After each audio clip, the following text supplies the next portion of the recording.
Maniacs, this is Hulk Hogan, the greatest of all time, and you're listening to The Blaze. So what you gonna do when Hulk Hogan in Blaze of Mania runs wild on you? Interactive Wrestling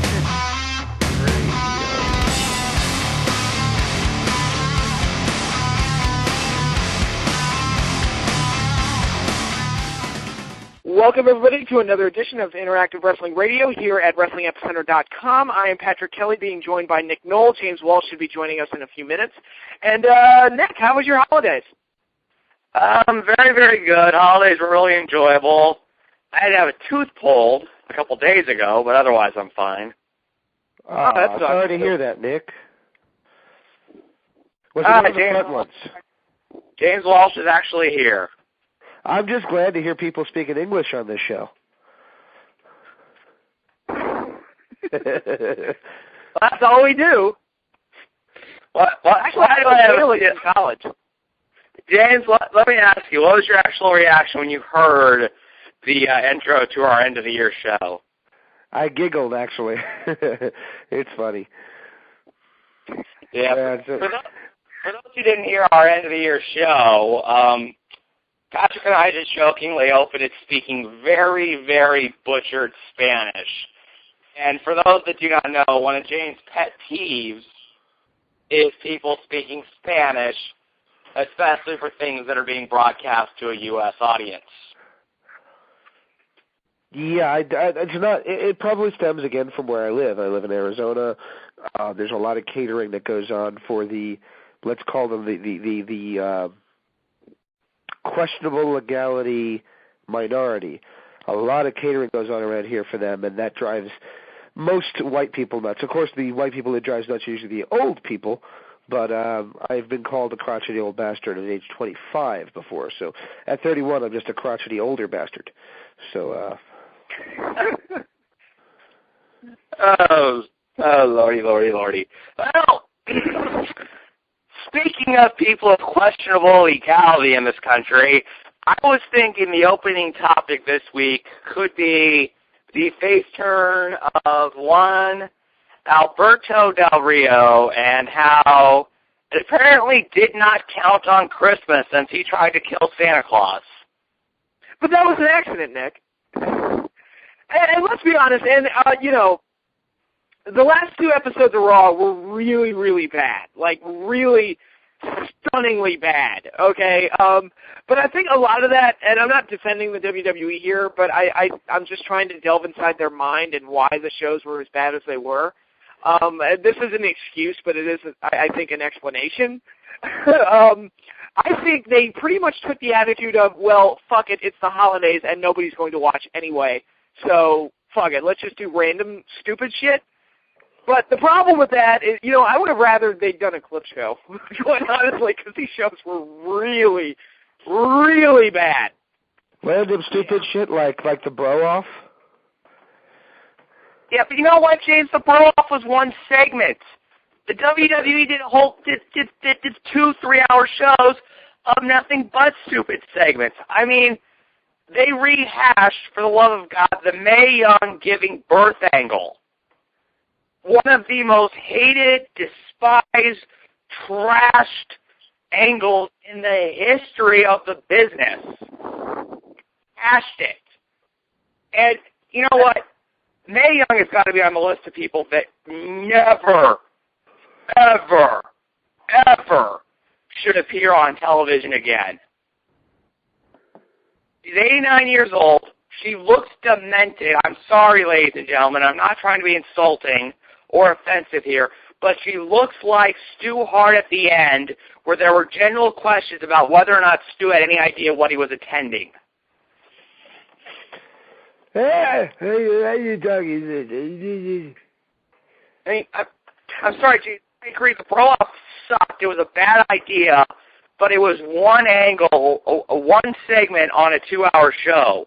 You know what? I actually thought it was funny, so I'm just busting your chops. I actually did, too. I thought the blow-off was kind of funny, but and I'll be honest, there were elements in the Christmas show, and I didn't actually watch the Christmas Eve Raw, but I saw it condensed into 5 minutes for the recap, and as a 5-minute recap, it was actually pretty fucking hilarious. I have to say, he killed Santa Claus, but Santa Claus came back. And I when I saw Cena yell into the camera, I'm like, did he really? Like, I don't know. Cena might deserve a bonus for actually trying to sell that as something serious. I don't know, but it was stupid. Look, it would have been one thing if it had been like an hour-long show on Saturday Morning Slam, which is meant to be a kid's show. This was a 3-hour show, and you know what? I get the argument of, oh, it's just the holidays, fuck it, but you know what? Even on the holidays, some people don't want to watch holiday specials all night. They will seek out like Rudolph the Red-Nosed Reindeer things to watch something different. That's why Die Hard is such a huge success on cable every year, because people need a little goddamn Christmas movie. Yeah. So you know what? It was a horrible show, and again on New Year's Eve, they redid Mae Young Gives Birth. I'm surprised you haven't brought this up, Nick. I'm surprised you haven't brought this up. Did you think the New Year's show was kind of a rip-off of Open Fight Night? Yes, as a matter of fact, I did, and a lot of people were saying it, not just me for once, where you have a show where a predetermined group of people get to call out. Did we lose Nick? No, I'm right here. I don't know what the hell that was. But you had a group of people that were allowed to make call-outs to challenge whoever the hell they wanted. I've never seen that. Jim Cornette. Jim Cornette just tried to steal Nick's phone line. He just my God. Good. Yeah. You know what? If anyone's ever seen some of the angry video game nerd videos, I have had a thought for like a strange ass segment where Jim Cornette would attack me in my house. But anyway, yeah, I mean, it was a ripoff of Open Fight Night, and you know, I'm really getting sick and tired of, you know, people giving WWE a pass on these things, and now apparently there's rumors that they might start doing a gut check. Are you serious? They did. They called it Tough Enough. Oh, James, as in not tough enough where you see the idiots train, as in independent wrestlers come in, wrestle a match, and then they get judged on if they come back. That's apparently an idea they're discussing right now. Well, we'll get there when we get there if they actually do go that route. But, yeah, WWE closed out with some very odd shows for 2012. Hopefully they get better in 2013. But we totally got sidetracked there, but we were going to talk about the face turn of one Alberto Del Rio, which I have to admit, of all the characters that they could turn face, that was a weird one. I'm like, really? They're actually going to try and turn this guy face? That's kind of strange. Well, Ryan Porzel, who is a poster on our Facebook page, said it best. How the hell do you do a face aristocrat in pro wrestling? A character that's whole gimmick is, I have money, so thus I'm better than you, is now supposed to be a babyface. And I'm sorry, people, Alberto Del Rio is not entertaining. It's not an issue of, oh, he doesn't work as a face, oh, he doesn't work as a heel. He just doesn't work. He's not charismatic. He does not have great matches. If he's going to have a good match, it has to be someone carrying him to it. His promos are terrible. Oh, God, his promos are absolutely awful. Yeah. Every time he speaks, I think he's going to say, is that made of chocolate too? He reminds me of the guy from the M&M commercial. Actually, I think of him as, like, he looks like an Adam Sandler parody. I just picture Adam Sandler playing that character. It would be, like, the same thing. Remember the Zohan, or whatever the hell that was, yeah. Patrick, for the love of God, don't give Adam Sandler any more ideas. He might do it, yeah. He is a wrestling fan, but I will say this, and I was telling James this off the air.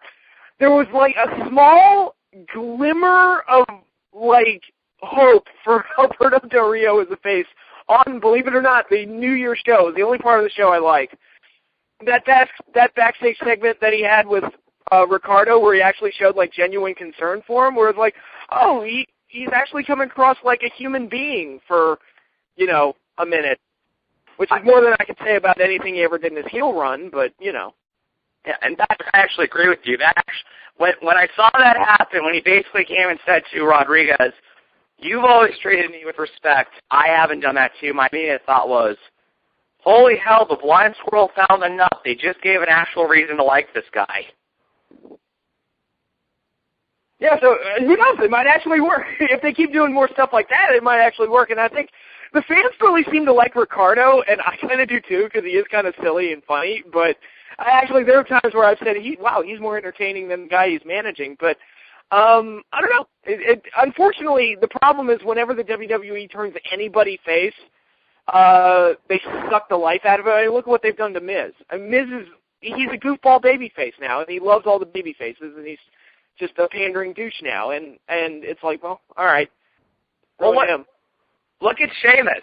Sheamus, the badass that was going to beat anybody and everybody up, who just this big guy with a big smile who hits the road trick and entertains people. It's like, and oh God, I'm sorry, but we're going at the Rumble. It's going to be Del Rio versus Big Show. Talk about a match that can. Roderick Strong in a match with himself would be more entertaining. He could backbreaker himself. No, I'm serious. We could go back in time and pluck Roderick Strong out of the past, bring him to fight the modern day Roderick Strong, and these people could actually have a better, more entertaining match, a match that could actually keep my interest more than Del Rio versus Big and Slow. Yeah, which, by the way, since Big Show got by Sheamus, he's going to be the champion heading into WrestleMania. I'm calling that right now. It's going to be him versus Ryback. Oh, for the love of God, no. Ryberg. Oh, shit. Oh, God, and then you know what's going to happen. Ryback will win the title. You know who he'll feud with eventually? Who? Biggie Langston, a.k.a. Ry Black. Yeah, so we've gone from Ryberg to Ry Black. Ry Black, which is, wow, it's really funny how all these characters are kind of the same. I don't have a problem. I don't know what that just was, but I don't have a problem with Big E Langston as long as he's just Dolph Ziggler's muscle. But if they try to push him as like a top guy, I don't see it working. I don't know. I don't know much about the guy, but he just strikes me as another Bobby Lashley. And maybe that's just me being racist, but you know, Lashley was kind of a bust. Patrick, I have seen Big E Langston wrestle. I've heard Big E Langston cut a promo. Big E Langston makes Bobby Lashley look like Bobby Roode in terms of in-ring ability. Big E Langston makes Bobby Lashley look like the greatest promo cutter that ever existed. Edom. No, sir, but you know what? Edom's a little bit better than 5, which is all he says in his promos in NXT. Oh, is he doing like a King Kong Bundy thing where he wins by a 5 count? Yeah, only it's supposed to be a good guy thing. What? Okay, sure. Which, you know what, I'm just saying, you know what? I like Ziggler. If they want to make him a muscle, that's one thing, but trust me, they got bigger. It's more likely that Big E Langston wins a major championship in terms of either the World Heavyweight title or the WWE title before Dolph Ziggler does. You know what? I think Ziggler, they seem to want to do something with him. I mean, regardless of some of the things they've done with him are stupid, and like the closing segment on the New Year's Raw was really dumb. But they seem to at least want to do something with Ziggler. So I think I don't think he's going to cash in his money in the bank until after WrestleMania. I don't know. I just have that feeling because he has a year or so. Well, he has until the next, I assume until the next Money in the Bank pay-per-view. But, I don't know. I think they are going to have Ziggler win the world title at some point. Yeah, but you know what? We've been saying that for years. I haven't. I thought they fucked him up. I thought, like, when they de-pushed him in 2009, I thought they were just going to let him fade away into nothing. And it's like, I mean, it's kind of sad that, you know, guys like me, guys like you, guys like James, and guys like our good buddy Eric, were singing Ziggler's praises 3 or 4 years ago. Gosh, and now they're 4 years now. 4 years, yeah. And it's so sad that all of us have been singing his praises for so long, and now they're finally like, hey, this guy's pretty good. Let's do something with him. We keep comparing him to Mr. Perfect. Do you know what Mr. Perfect's run was in the WWF, WWE? 1988, I should say, through 1992, arguably 1993. 5-year run. Yeah. That was essentially it. Obviously, he came back. He took a year off in between. And he took off a year off in between. Ziggler's been there as long now and has literally attained none of that notoriety that Hennig had at that point, and he should get more than that. And granted, he's won the world title and Hennig never did, if you even count that win. Well, that's one of those bullshit reigns, so, yeah. I don't think he ever actually held the title physically. I don't mean in that he was recognized as champion. I mean, I don't think at any point did the world title touch his body. Like, they basically had Vicky announce that Dolph Ziggler was champion, and then before he actually got to pick up and put the belt on or even sling it across his shoulder, you had Teddy Long come out and say he was now the GM of SmackDown again or whatever, and say that he was stripped of the title. He got an Andre the Giant reign. Well, Andre at least got to hold the belt. He did it at house shows, I think. Andre actually did have physical possession of the belt at one point. Dolph didn't even get that. You know, Dolph should be getting more. You know, and I like some of the things that they're doing with him and AJ. I mean, I think that it's unfortunate that they botched the one like really over girl that they had, but I think that she's solid enough that she can make anything entertaining. I like kind of this, you know, little pairing that they're getting together. I think there's decent chemistry there from what I've seen, but yeah, it's something better than him and Vicky. I mean, Jesus. Yeah, you know what? If nothing else, Dolph is finally getting to make out with a hot woman. And I know people are going to think I'm insulting Vicky, but you know what? If it barks like a dog, looks like a dog, acts like a dog, it's a dog. Anyway, what was the point you were going to make, James? I feel like we cut you off. What were we talking about? Ziggler. Oh, no, my point is just simply that, look, he's been there as long as Hennig was there in Hennig's prime run that everybody remembers and talks about. And even though he's had sensational matches, I don't think if Ziggler went away today, people would look fondly upon Ziggler the way that they do Curt Hennig. And obviously there's levels of that. There's the fact that Hennig is dead. There's the fact that Hennig was around during the glory days. But I don't think that based on what he's accomplished in his 5 years there so far, taking out the Spirit Squad crap, I don't think he's accomplished as much as Hennig has, and I think he has nearly the amount of talent that Hennig has. And it's a shame that there's actually Curt Hennig's kid on the roster, and we're comparing somebody else to Curt Hennig. Well, you know, I'm going to cut Michael McGillicuddy a break, because you know what, Bill, I did see a couple of matches he had in NXT. He's getting better, and to be perfectly honest, Curt Hennig didn't wrestle anything like his father either. That's true. Larry the X Hennig was kind of a brute. And you know what? If you put on a tape of Randy Orton, Bob Orton Jr., very different style-wise. So I'll actually even say this. I kind of salute Michael McGillicuddy for not taking his father's gimmick and just redoing it, because far too often that's actually the way a second-generation wrestler flops. Because Ted DiBiase, Dustin Rhodes early on in his career, David Sammartino. Greg Gagne. The last two especially. Oh, yeah. But David did get to wrestle at the first WrestleMania. I guess that's a one feather to... They asked Bobby Heenan once, did they push Greg Gagne too hard or too much? He said, no, they didn't push him hard enough. They should have pushed him right over the cliff.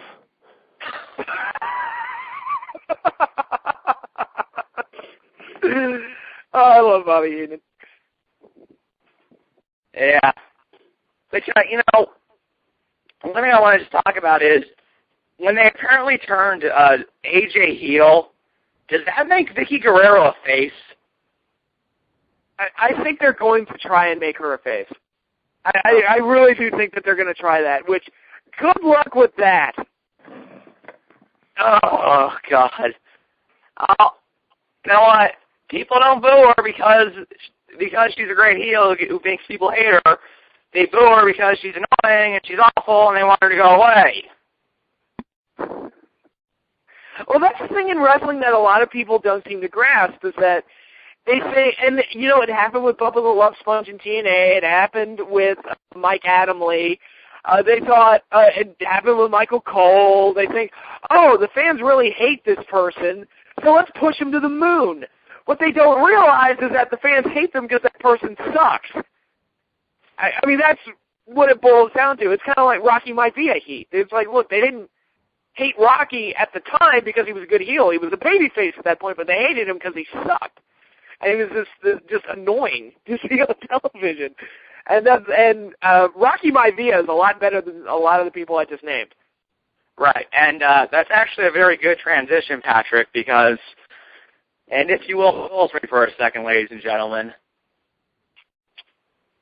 Finally, The Rock is coming back to the WWE.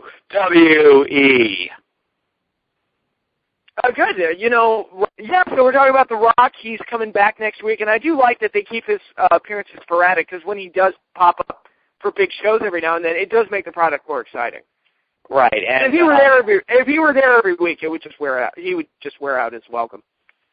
Yeah, I mean, definitely, and that's something that they face a lot with some of these quote unquote special appearances because you know what? It's kind of the reason I love so many of the older generation wrestlers together because you know what? It's like we see them every week one way or another, so it's not special at all. And I'm glad to see The Rock coming back because this is a guy who is special. He is very much so a once-in-a-generation performer, if not less often than that. I mean, you may not get a guy like this once every 3 generations.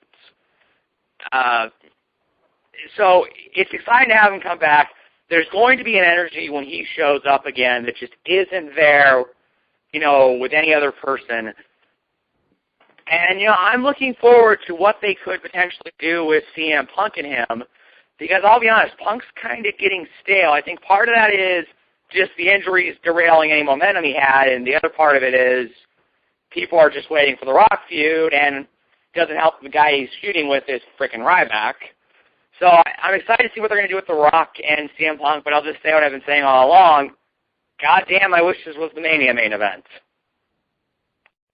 Yeah, me too. I would rather have Punk and Rock, unless they do Punk and Austin, which I do think is a possibility. We'll see by the time Mania rolls around. And they're going to do Rock and Cena too, which I don't think anybody really wants, but, Yeah, well, to be honest with you, I think Punk will face an older wrestler at WrestleMania, but I think it's either going to be Flair or Vince. What about Snuka?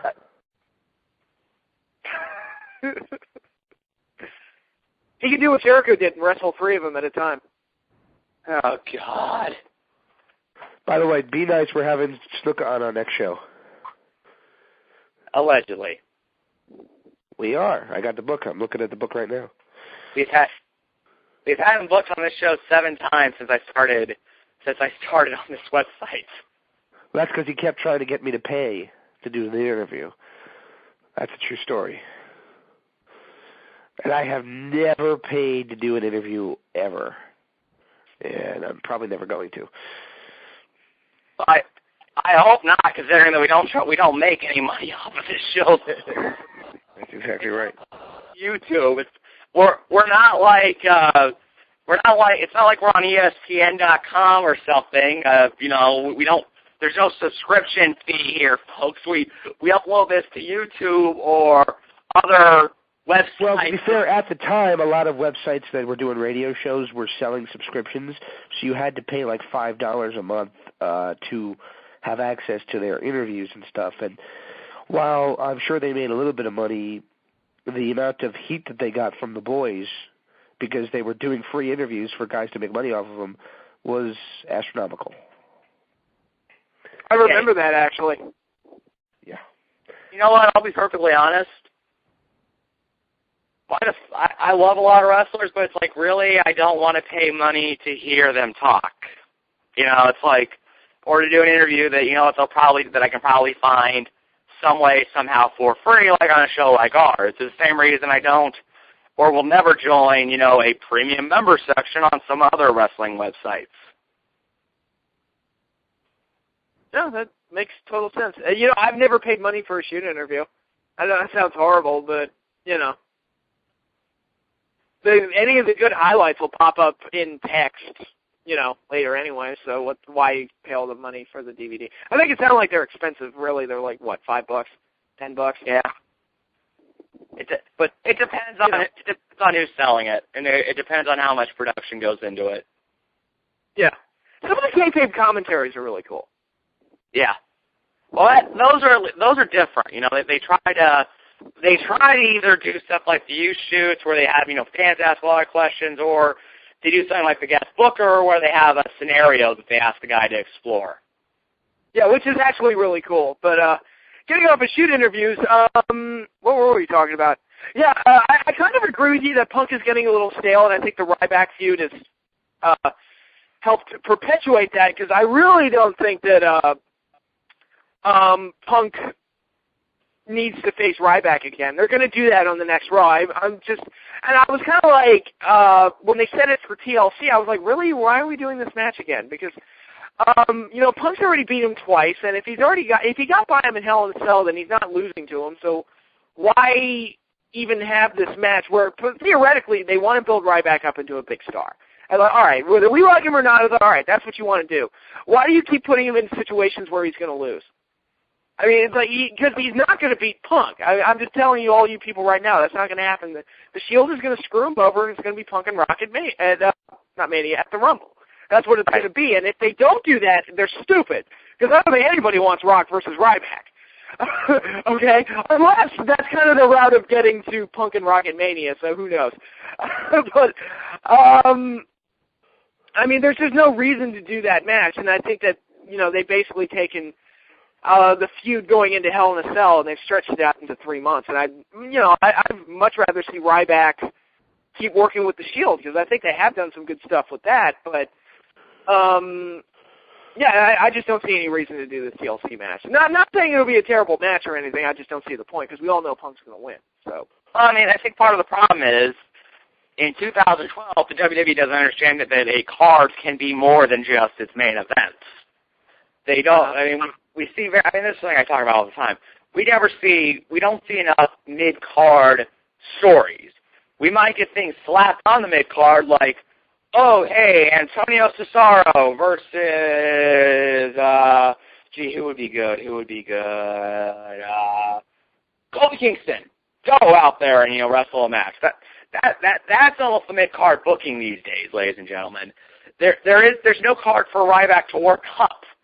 So they want him to be a main eventer, so it's like, hey, we're going to put him right in the main events. I mean, seriously, even his fans have got to admit this guy is not ready to, main event shows and, be in the position they're putting him in. Although I do get people telling me that if the WWE put the title on him, they would start getting fours again in the ratings. I doubt that heavily, but he's heavily featured on the show now, and the ratings aren't going up; they're going down. So I'm not saying that's because of Ryback. I'm just saying that's just the trend right now. I've seen nothing that would make me think that putting the belt on Ryback would automatically bring them up to fours. Exactly. I mean, what people have to understand is you'll never automatically go up to force. Yeah, Despite the great myth that they put the belt on Steve Austin and all of a sudden everything was okay, you actually, if you go back and you look at the ratings week to week in the WWF at the time, you saw a bottoming out. I think they said it was during that simulcast. Part of the show was in New York, part of the show was in South Africa, and you started seeing a steady climb back up in the ratings as the show started finding its footing, as they started doing storylines that were better than what they've been doing for years, and it was clear Austin was going to be the champion at some point, and they slowly built their way up, slowly caught WCW, eventually peaking shortly after Austin won the belts, and then it skyrocketed from there as the company took off, as we saw The Rock and other guys step up to that next level as well. You almost will never, ever, regardless of the company, see a situation where the rating jumps up to a high level automatically or sinks to a high level automatically. It usually goes in, spurts. It will grow a little bit or it will shrink a little bit at a time. Yeah, well, I mean, if you watch WWE history now, they'll tell you that DX was the start of the Attitude Era. So it wasn't Austin's title win that did it, it was DX. I've heard that one on WWE programming. I'm like, really? Really? They started the Attitude Era? Really? Okay. If you listen to people, the turning point in the Monday Night Wars was the DX invasion of Nitro. Yeah, okay. Sure. Yeah. Those segments were funny, but they were not the turning point in the war. At that point, it was almost like, you know what, they're starting to beat up on the dying horse. Yeah, that was, well, they were just starting to, get ahead of them when they started doing those. I just don't think, I don't know, maybe it's just Triple H rewriting history to make him sound more important than he really was, but, well, yeah. They were funny skits, like you said, but they weren't the turning point in the war. I mean, that's just absurd. Right. Oh, look, Pastor, Triple H is going to book himself with Brock Lesnar again so he can get his win back. Well, yeah, and that's, James will love me making this point. If this were Hogan booking like this, where it was because, people said that about the match with Warrior in WCW, where it's they just brought Warrior in so Hogan could get his win back, and that's the only reason they did it or whatever. And I do believe there is some truth to that, or a lot of truth to it, but it's kind of but because it's Triple H, he'll get a pass and nobody will care, and it's look, what was the point of bringing Brock Lesnar in? You're not going to use him to make any new people? No, he's got to work with Cena, put Cena over for God knows what reason, and then he's got to work with Triple H twice, and that's the extent of all you're going to do with Brock. And if that's the extent of all you're going to do with Brock, then it's well, then why even do it? That's so uncreative and so lazy. I'm sorry. I don't care if Triple H gets his win back over Brock. He's a legend, and he's gone as far as he's ever going to go. What you should do is keep Brock completely unbeaten until WrestleMania, build up a new guy to beat him, like Ryback, who, if you want Ryback to be your boy, okay, fine, and let him beat Lesnar, and oh my God, he gets a big win at WrestleMania, and he beats the seemingly unbeatable Brock Lesnar. There you go. Simple. I just booked it in 2 seconds. Thank you. Yeah. And, absolutely. They blew so much. They blew pretty much everything with Lesnar the second John Cena won that match.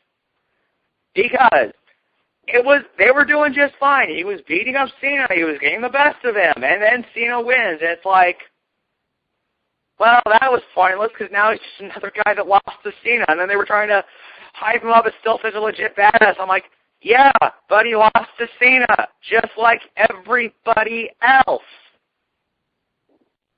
And, I'll be fair, I thought some of the stuff they did in the Triple H feud was good, and at least Lesnar went over in that instance. I was okay, Lesnar went over, that's fine, cool. But you can't give him heat by beating Triple H and then just turn around and then transfer the heat right back to Triple H by giving Triple H the win back. That's so boring. Right, it doesn't do anything for anybody. Right, you know what, honestly, I mean, Rock hasn't appeared since, so, I mean, it's not like some of that heat will disappear if you don't have a guy on the show with some regularity. I'm not saying that it's all gone, but, you lose a lot of momentum because the old saying, out of sight, out of mind. Yeah. And actually, getting back to Rock, another good thing about this Raw coming up and him being on it, it'll be the first time he's been on TV since CM Punk attacked him. So I wish they had built that up throughout the course rather than just building up a rematch between him and Ryback. I was like, dude, you could have had him, once he retained the title at Survivor Series, they should have just straight up been going into him cutting promos on The Rock. Right, and again, this is why I wish it was the Mania main event, because what you wanted so desperately last year out of Cena versus Rock, which was one of the all-time best, one of the top guys from the past, versus one of the top guys from the modern era, would work so much better with Punk, because Punk's believable in that role of saying, hey, I'm here 300-plus days a year, I'm killing myself doing this while you're off in Hollywood. You left. Cena, the guy that basically comes off as wanting to be Rock Jr. and go to Hollywood, or the guy that you actually legitimately loves pro wrestling, it's legitimately the most important thing in his life at times. That you're going to view that with CM Punk, and they just want to do Cena versus Rock too, which, I remember how all last year all they said is, it's once in a lifetime. It's once in a lifetime. The once in a lifetime match. It's once in a lifetime. Again, apparently. Well, it's good. It's sort of like ECW One Night Stand, and then they did it. They did it the next year. One Night Stand. Well, I like James's idea. They should have called it Sloppy Seconds, but look at the Hell in a Cell match between Triple H and The Undertaker. The end of an era, and they tried to sell it like it was going to be the last time both guys had a match, and I'm like, bullshit. And sure enough, Triple H wrestled Lesnar later in the year, and Undertaker's going to be wrestling at Mania doing God knows what. I don't know what Taker's going to be doing, but it wasn't the end of anything. Definitely. It definitely wasn't the end of anything, and they're going to try to do it again, and it's just like, and now you know what? Now a lot of the curiosity of what would happen is gone because you've already done it. And it would have been one thing if it would have been that great a match, but you know what? Again, that match was awful because both guys gassed out in 5 minutes. I would say it was an awful match, but it wasn't this Mania classic that they try to say it was. I didn't hate the match, but it was not a classic by any means. They wanted it to be Rock versus Hogan. Oh, obviously. You could tell that. You could tell that in the first 5 minutes that's exactly what they were trying to recreate. Yeah, and you know what? It just isn't going to work. And I think a lot of that just has to do with the fact that it's Cena and why he's been booked as the top guy for all these years. There are still a number of people that don't want him as a top guy, so they're never going to like him. Hogan, for all the shit Hogan gets, when he was booked as the top guy in the WWF, he was easily the biggest face. He was easily the most popular guy they had going. Go watch those tapes if you doubt me, ladies and gentlemen. You don't hear people booing him. Same with The Rock. When he was booked as a babyface, one of the most popular guys on the roster. Heck, they had to turn him heel by doing a great screwjob angle with Stone Cold Steve Austin because people loved him so much as a heel that they were cheering him. Yeah. That's just it. I mean, that's just kind of the WWE right now, where it's like, and it's sadly been going on for years in the WWE, where they don't listen to the fans and what the fans are telling them. As I have often said, in 1996, they wanted Steve Austin to be the #1 heel in the world. Fans were cheering him. They said, okay, we got to take advantage of this. Let's make him a babyface. We talked about it earlier on the show. The die, Rocky, die chance for The Rock. They said, okay, he's not working as a babyface. Let's make him a heel. Let's change things up. They did. Lo and behold, it worked. If modern WWE creative was working in 1996, I'm willing to bet the main event of one of the WrestleManias would have been the fake Diesel versus fake Razor Ramon match. Which, by the way, that fake Razor, fake Diesel thing was one of the most arrogant things Vince has ever done. That he thought he could pull that off. I was like, wow, really, dude? Really? You're really doing this? And that was one of the things in my eyes that really made me kind of think, okay, WCW is really the better show right now, because it was like that was just so silly and petty that I was like, yeah, I think I'm gonna go watch the cool show now. Thank you. Yeah, Nacho Man didn't do that for you, but he was petty. Oh well, yeah. I mean, that is. By the way, all of that was in the same year. Yeah. Nacho Man, Huckster, fake Razor, fake Diesel, all in the same year. Yeah, so, well, you know what though? Nacho Man and Huckster were clearly meant to be comedy gimmicks. They didn't ever actually have a match outside of something on the WrestleMania pre-show. They were trying, which nobody mentions, but the live audience booed. Yeah, I think with fake Razor and fake Diesel, which fake Diesel was Kane, and fake Razor was Rick Titan, who I think worked a lot in Puerto Rico, and I think he may have had a few spots in WCW before being the fake Razor. They were legitimately trying to push them as a new act. They were legitimately telling people, this is Razor and Diesel. This is who's going to be Razor and Diesel now. That's what they were trying to get over. At least the Huckster and the Nacho Man were just a quick joke. It was petty, but it was a joke. They weren't actually saying, hey, this is Hulk Hogan and Macho Man Randy Savage. They were saying to people, hey, this really is Razor and Diesel. Oh, God. Yeah, and 1996, weird year in wrestling. We had a fake Razor and a fake Diesel. We had Ahmed Johnson basically being Ryback and nearly killing people in the ring. But you know what? I'd rather watch 1996 than watch a lot of the shit that's going on now. I don't know. I'd like to just have 1998 back. 1998 and 2000, those years, because those were pretty good years. But yeah, I think that's all we got for WWE now. But if we want to shift the conversation toward TNA, one thing that I would love to get more info on are these special TV tapings that they have coming up. Like, apparently they're doing an all X Division special and an all tag team special, and both shows sound really cool, actually. Yeah, well, from what I understand, the reason that they're filming this is by cutting back their total number of pay-per-views, it leaves them a couple of dates short on international TV that they have to fill because those contracts are in place. So that, overseas a lot of times there isn't a pay-per-view option, like I think Sky Sports in England, or there isn't pay-per-view, so it airs on a network. They have to fill those dates for that network. As for if it's going to air on TV, I pray to God it airs over here, or at the very least they put it on the website. I hope Spike TV does something, because you know what? It'd be a hell of a lot more entertaining than half the stuff Spike airs. Yeah, because I was reading up on those specials. Like there's an All X Division special that's going to have like an Ultimate X match, and apparently Jerry Lynn's going to be there to wrestle Rob Van Dam again. They're going to bring in Petey Williams, which God only knows what he looks like now. I haven't seen him since he left in 2009. And I'm thinking, wow, this could actually be pretty cool. I'd like to see that.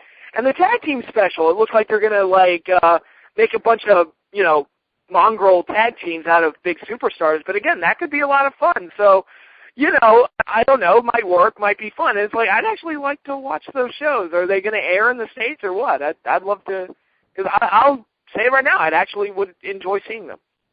Yeah, well, you know what?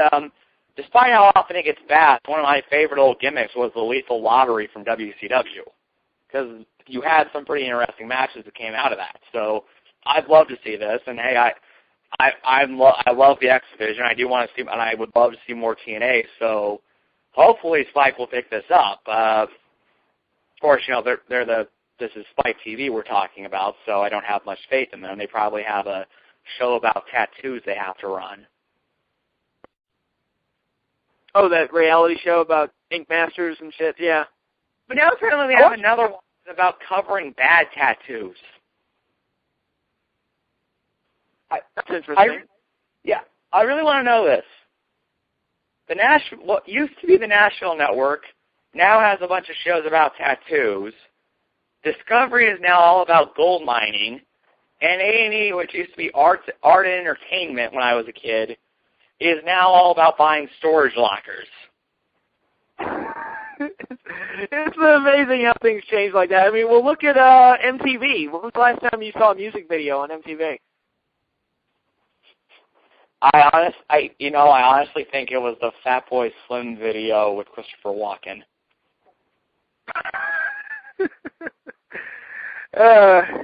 Yeah, so lesson we learned, never listen to the label of a TV station because they're all lies. Yeah. Oh, well, speaking of TNA, we also, I'm kind of excited to see the X-Division tournament that they're doing right now, if nothing else, because Christian York, who I say is the feel-good story in pro wrestling last year, is getting a pretty decent push out of it appears.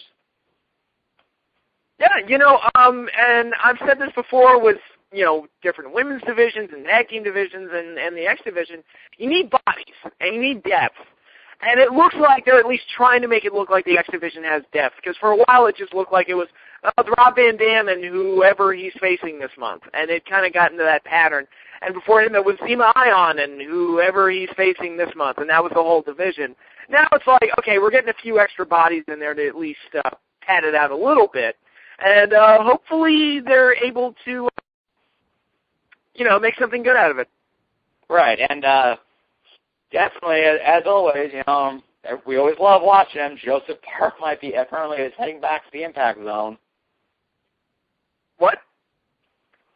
Well, what I got out of the video last time with Joseph Park was that they might be sending him back to the Impact Zone because apparently he's ready. Yeah, maybe he'll be the next gut check contestant.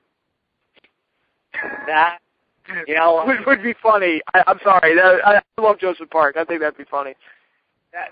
I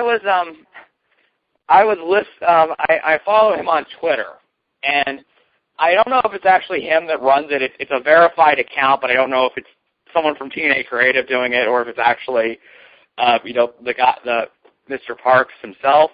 But he kept tagging a bunch with a hashtag facts about my brother, and it was pretty much everyone would be facts about my brother. Abyss. He's got an anger management problem. Oh, that is cute. He loves thumbtacks. He used them so often in his matches. That was kind of sad, but that was where I felt bad for Chris Park, the performer. It's like he takes a thumbtack bump once a month, and it's gotten to a point where nobody cares. Well, it got even worse because then they started adding glass into the whole thing. Well, the glass was fake. That was not real glass, obviously. So that wasn't as dangerous. But it was so sad where it's like this guy falls into thumbtacks once a month and no one gives a shit. It's kind of sad because I remember when that was like, oh my God, that is the most vicious thing I've ever heard of. I still remember watching the Hell in a Cell of Undertaker and Mick Foley, which was the first time I ever saw a thumbtack spot. I know they did it in ECW, but you know what? That didn't air in Omaha, ladies and gentlemen. I know they did it in Japan, but again, they didn't air Japanese wrestling in Omaha. We didn't have the internet back then. The internet wasn't as big as it was back then. Okay, the only time we would see ECW in Japan wrestling would be through tape trading. Yeah, which I still can just remember that the first time I ever saw that and just thumbtacks.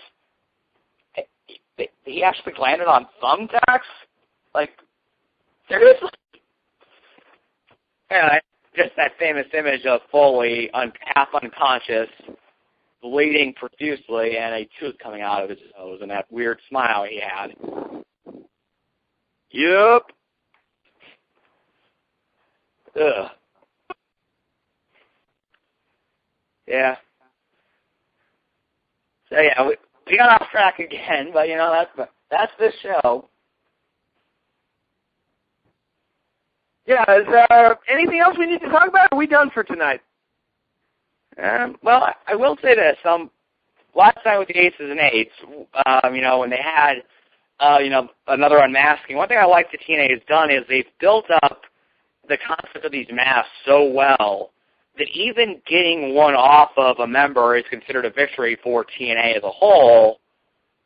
And a lot of times that's something I think that lacks in these big stables feuds where it's like, okay, no, a lot of times, like the NWO, the worst thing about the NWO was the good guys never seemed to get any real big victories over them until, you know, about a year into the feud. And then even then they were still few and far between. I feel like it's like any conflict.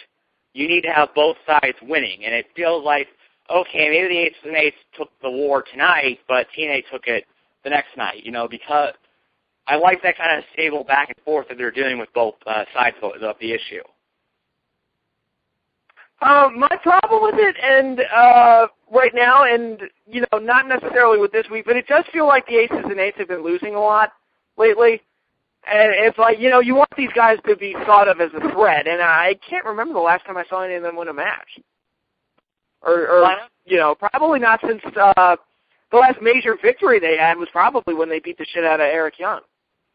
Well, I would disagree. I remember a few weeks ago they had Devon beat Kurt Angle in a TV title match.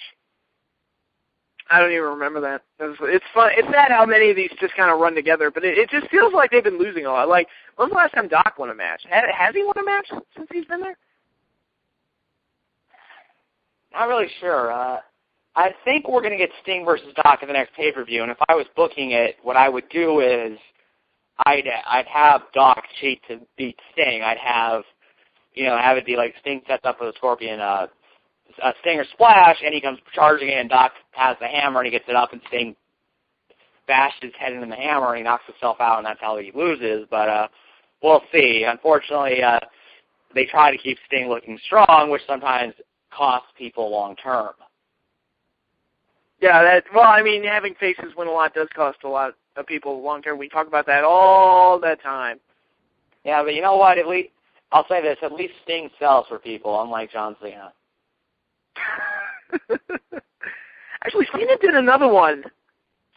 It might have been, was it on the New Year's show where I don't remember, I'm just playing. There was another one recently where he, like, completely no-sold something, and I just sat there and laughed. Because it was like, oh, hey, there he goes again.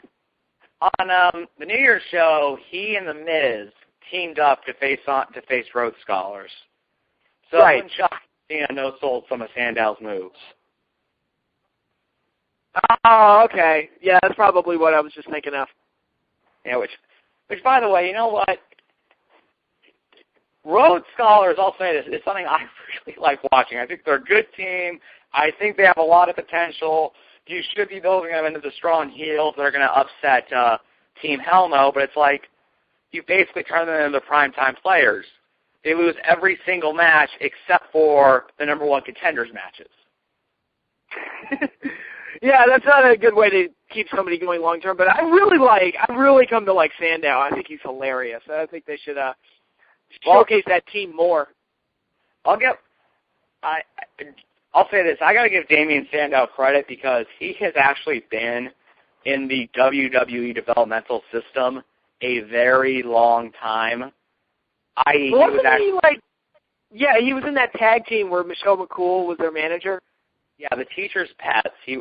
It's a weird story. He actually made an appearance on Sunday Night Heat many years ago and actually feuded a little bit with Raven, which gives you an idea how long ago this was. Eventually got signed, was sent to OVW.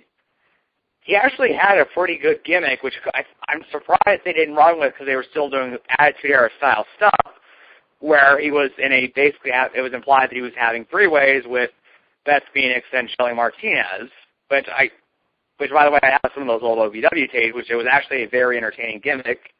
They dropped that so he could do the Teacher's Pet gimmick, which went nowhere.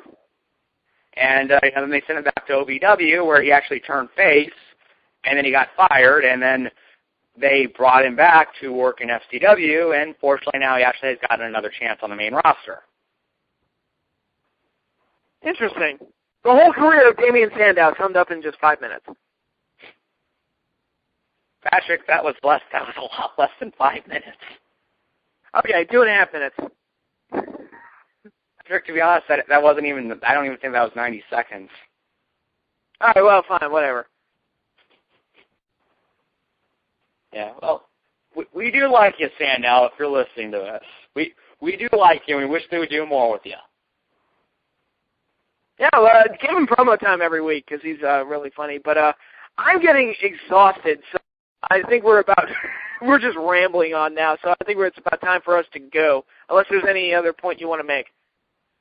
No, I'm pretty much done. So I guess we'll just say, muchas gracias, senors and senoritas, for listening to this show. Yes, indeed. Muchas gracias, indeed. And I just butchered that one, but whatever. Thank you, everybody, for listening. Thank you to James Walsh for setting this up for us. And thank you to everyone for listening. I just thank you twice because you're that special. So for Nick Knoll, I am Patrick Kelly signing out, and enjoy your weekend, everybody.